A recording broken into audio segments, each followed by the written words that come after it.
કેવી રીતે ખેડૂતો સાથે ચેડા કરવામાં આવે છે, કેવી રીતે એમની સાથે રમત રમાય છે, એમની મહેનત પર પાણી ફેરવવાની કોશિશ થાય છે, એક બાદ એક કૌભાંડો સામે આવતા રહે છે। ક્યારેક ખાતરમાં કૌભાંડ સામે આવે, ક્યારેક એમને દવા જે આપવામાં આવતી હોય એમાં કૌભાંડ સામે આવે, અને આ બધા વચ્ચે હવે આખો પાક ઊભો થઈ ગયો હોય અને એ પહોંચાડવાની વાત હોય ત્યારે પણ એમાં કૌભાંડ સામે આવ્યું છે। દલાલોની મજૂરોની કરતૂતને કારણે કેવી રીતે એક ગઢમાં 15 મણ વધારે ઉમેરી દેવામાં આવતા હતા, આખું કૌભાંડ સામે આવ્યું। ખાલી ટ્રકમાં વધારે વજન દર્શાવીને કૌભાંડને અંજામ આપવામાં આવતો હતો। હવે તપાસ કરવામાં આવી રહી છે અને ખેડૂતો સાથે છેતરપિંડીને લઈને ફરિયાદ નોંધાવવામાં આવશે। જે જવાબદાર લોકો હશે એમની સામે કાર્યવાહી કરવામાં આવશે એવી બાંહેધરી અપાઈ છે। અમરેલીના વડિયાનો આ કિસ્સો છે।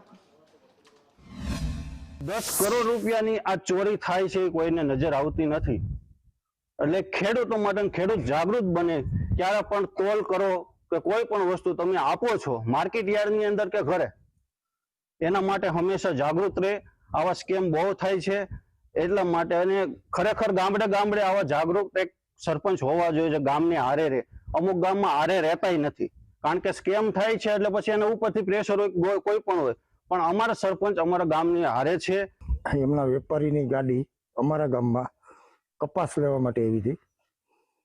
100-200 મણ કપાસ હતો, એમાં 15 મણ કપાસ વધારે ભરી લીધો હતો। અમારી નજર જ હતી એની ઉપર કે ગયા વર્ષે આવો એક બનાવ બન્યો હતો, ત્યારે ગાડી જતી રહી હતી।